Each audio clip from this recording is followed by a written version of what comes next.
France Inter. Bonjour José Manuel. Bonjour Mathilde Munoz. Vos chroniques ce matin sont consacrées à un explorateur excentrique. Il s'appelait Peter Freuchen, danois de naissance, explorateur anthropologue qui partit non seulement à la découverte de terres hostiles, mais aussi des humains, le long d'une vie qui fut un long périple, mais aussi une épopée. Alors c'est sous la plume de Red Mittenballer, qui est écrivain américain. On retrouve Freuchen dans un ouvrage propice aux longues soirées d'hiver, L'esprit d'aventure itinéraire d'un explorateur excentrique. C'est édité chez Paulsen. Et Christian de Marliave, éditeur chez Paulsen, y prendra la place de l'auteur resté à Los Angeles afin d'évoquer cet homme à la jambe de bois et aux multiples engagements, Christian. Oui, absolument. Il a une carrière assez extraordinaire. Il a commencé par faire médecine, puis il n'a pas de chance. Un jour, on lui amène un gars qui était en 3 morceaux. Le docteur parvient à le rétablir. Au bout d'1 an, il sort de l'hôpital et le lendemain, il est écrasé par un autobus. Ça l'a dégoûté de la médecine et il a essayé de trouver des gens pour partir au Groenland. Voilà, il a eu une occasion de tomber sur un explorateur polaire qui s'appelle Mylius Erichsen. Ce qu'on appelait à l'époque Thulé, Groenland pour les Danois. Oui, absolument, oui. La fameuse Thulé mythique. Thulé, où il va monter le premier grand comptoir avec un ami à lui qui s'appelle Rasmussen, qui est plus connu que lui au Danemark, mais ils vont donc s'établir tout en haut de la côte ouest du Groenland, monter un comptoir, échanger donc les peaux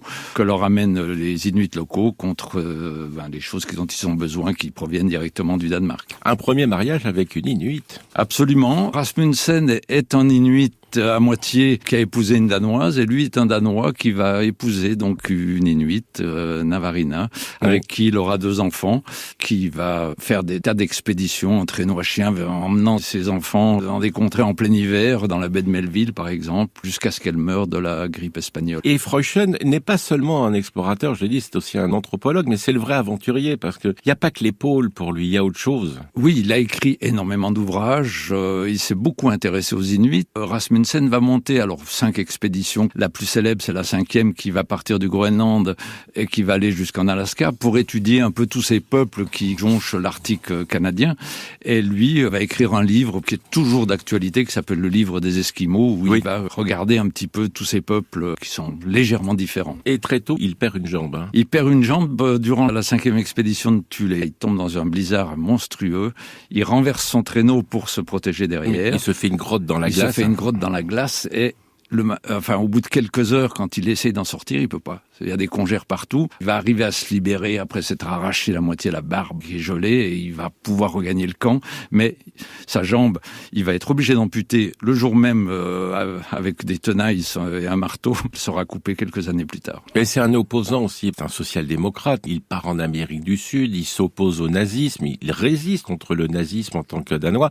C'est aussi un géant, il fait 2 mètres de haut. Oui, il participera à la résistance danoise. Il sera arrêté par les nazis, condamné à mort. Et il s'échappe miraculeusement et se réfugie en Suède. Il a eu 10 vies différentes. Et en 38, il fonde le club des découvreurs aventuriers, qui existe toujours d'ailleurs au Danemark. Absolument. Il y a aussi un club des explorateurs créé aux États-Unis en 1904. Qui existe bien sûr toujours, basé à New York. Il est plus connu aux États-Unis pour un fait qui est un peu incroyable, c'est qu'il y avait un jeu télévisé qui s'appelait le jeu des $64 000. Et il les a gagnés. Et il le gagne. Il rencontre Flaherty, donc Nanook l'Esquimau, qui l'introduit un petit peu au cinématographe et il va devenir scénariste à Hollywood. Absolument, il a un petit rôle dans un des films dont il est le personnage principal, mais il joue pas son rôle. Il s'installe aux États-Unis avec sa 3e femme. Merci à vous, Christian de Marliave. L'esprit d'aventure itinéraire d'un explorateur excentrique, celui de Peter Freuchen, et c'est écrit par Red Mittenballer et c'est édité chez Paulsen.